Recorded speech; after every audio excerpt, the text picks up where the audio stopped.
Hello everyone, this is Sid here and welcome back to another video. Today I'm going to be doing something different than what I usually do. I'm going to be doing my opinions on a certain movie, but I'm going to be trying to teach a lesson about like villains and stuff. So if you want to hear about my opinions on how to do good villains and how to do bad villains, then please stay tuned. And without further ado, let's get started. So basically, I would certainly hope that y'all all know about the Minions and Despicable Me movie franchises. They are very, very famous franchises made and developed by the producer Illumination, and they are about this guy named Gru and his little yellow things that are called Minions, some of them being like Kevin, Bob, Stuart, etc. And basically, Gru was the bad guy at first. He was a villain, but he was a good guy like at heart.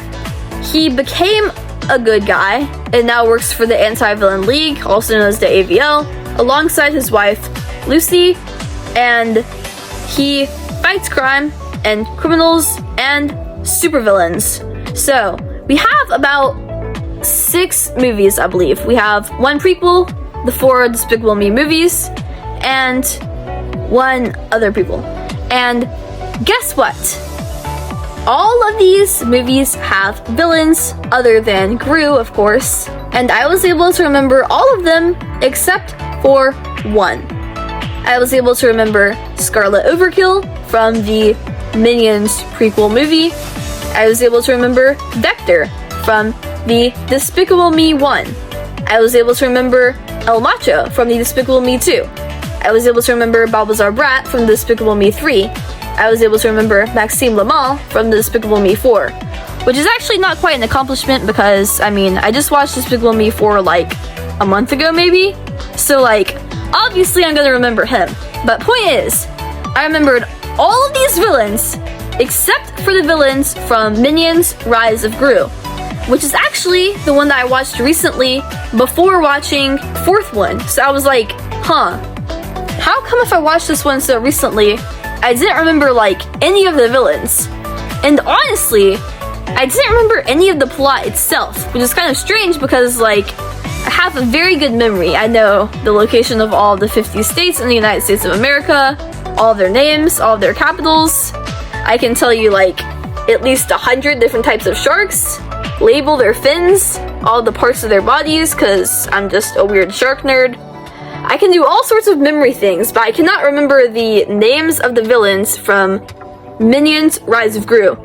Why? Because this movie was different. And I'm not exactly sure if it was in a good way or a bad way.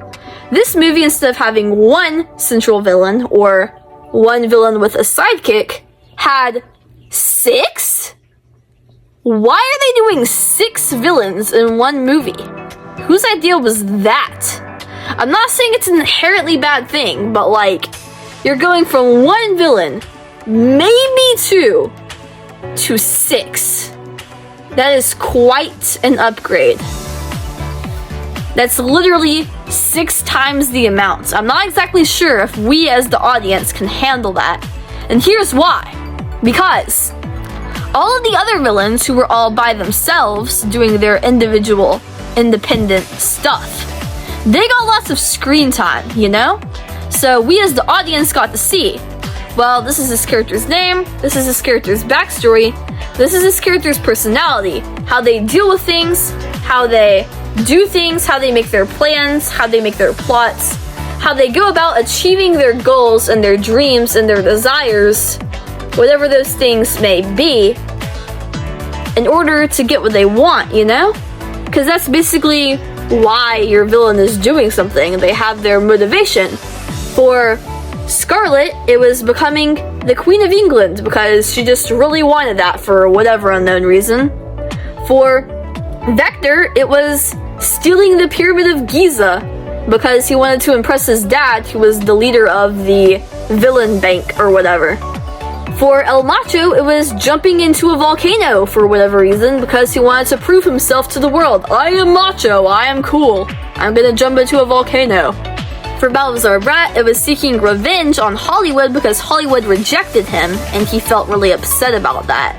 For Maxime Lamal, it was getting revenge on Guru because Guru stole his song at the talent show, and for whatever reason he held a grudge on him. But these other 6 villains in the Minions Rise of Gru movie didn't have any motivations. We didn't know what they were doing, but neither did we have enough time to really see what they were doing because there were so many of them that we couldn't really focus on one single one throughout the whole entire thing. They were all just together as a group, and they were acting as a group. They weren't acting as their own individual people, which is kind of bad because we want to see how they act independently so we can see each of their personalities and not just like one personality.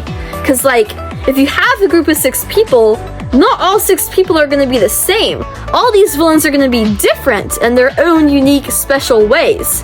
So, do you want us to see that, or do you want us to not see that?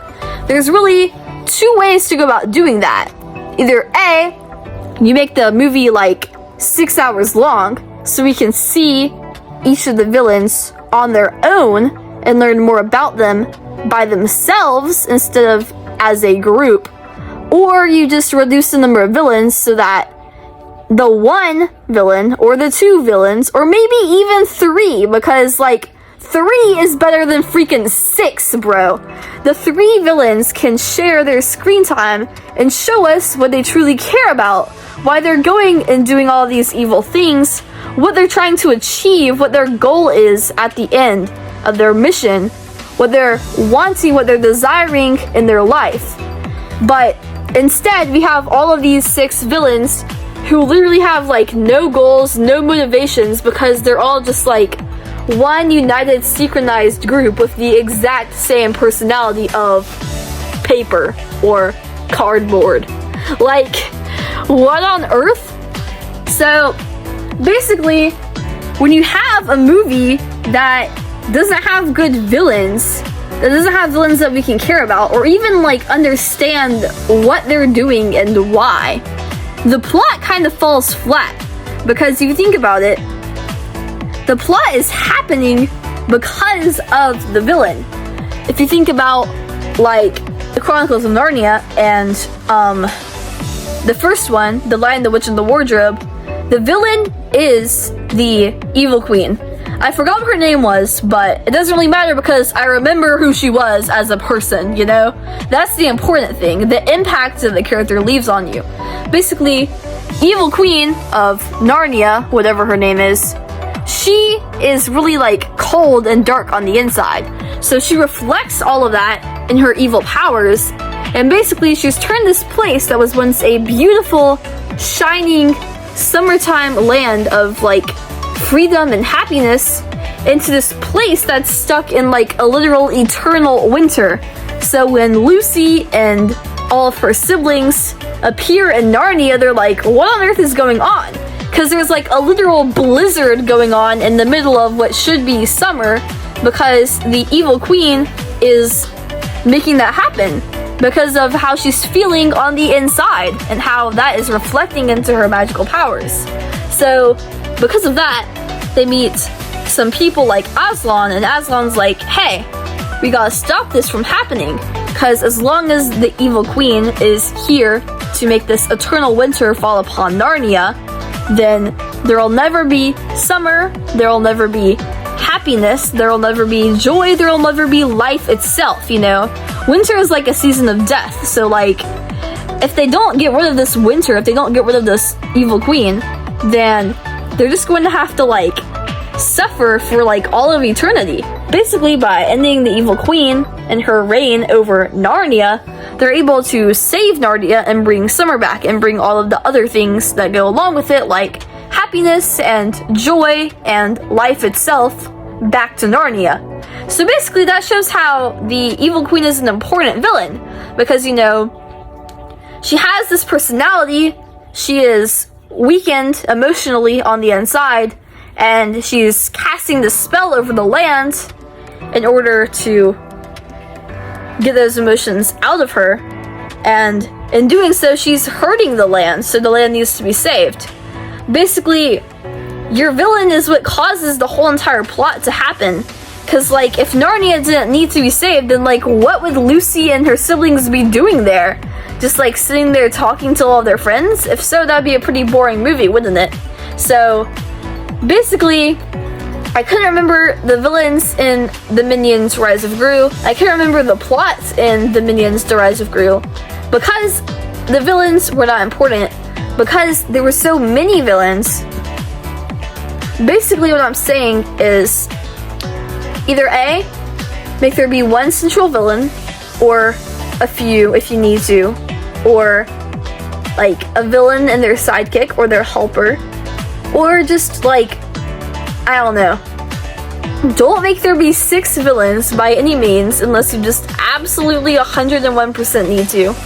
And if you do have a higher amount of villains, just please make sure that, like, no matter what, we get enough screen time in order to see all of them, all of their personalities, all of their goals, motivations, wants, desires, separately from each other as individual, independent people on their own by themselves, so we know what they, as a person, are truly like and what they are bringing to the table in terms of the plot and all of that. And if you do have lots of villains, I'm gonna give some examples, okay? So, in the third arc of my story, I have 3 villains, which, I mean, is a lot of villains, but it's not as much as 6, okay? It's half of 6, literally. But the thing about these villains is all 3 of these villains were present in previous arcs of my story. So the reader, assuming that they're reading the books in chronological order, will already know about all 3 of these villains. So of course they will get to see these villains, of course, and have screen time with them, and get to see like how they are advancing the plot, what they are doing, how they are like planning out their evil plans and stuff, and interacting with each other as a group. But they still know what they're like as people, because they got to see them in the previous arcs of the story where they were all by themselves. So maybe you could do like that, like if you had lots of villains, maybe say for an example with the Minions, maybe they could do a Minion movie where there are 6 villains, but instead of having these 6 villains be random villains that we don't know, make them be Scarlet, Vector, El Macho, Balbazar Brat, and Maxime Lamal. That's only 5, but whatever, you get the point. Make them be villains that we already know about and we already care about, instead of random villains that we don't already know and care about, that don't get enough time to be explored, you know? Make them be villains that we already know about, and we've already seen what their personalities are like, and what their goals and motivations and wants and desires are like, and how they affect the plot, you know? So, yeah. That's basically what I had to say about this. I don't know why, I just randomly decided to do this. I was making my other video. If you haven't watched it already, please watch it. It's about me drawing the villains. I drew all 5 of them in my own cartoonish art style. And I gave some commentary on who I think is the best or not. Spoiler alert, it's Balbazar Brat. He's my favorite of all time, ever. And yeah, I hope that you enjoyed this video. And if you did, please make sure to like and subscribe, because I do post lots of videos very frequently, and I don't usually do videos like this, but if you were in it for like the writing advice of how to write a good villain, then I do post lots of writing videos. I post like writing sessions and vlogs and other stuff like that. So if you'd like to stay tuned with that, then being subscribed is a great way to do that, because you will get notified whenever I post new videos, which is usually a few times per week and a few short films per day. So you will always have something to watch and you will never be bored.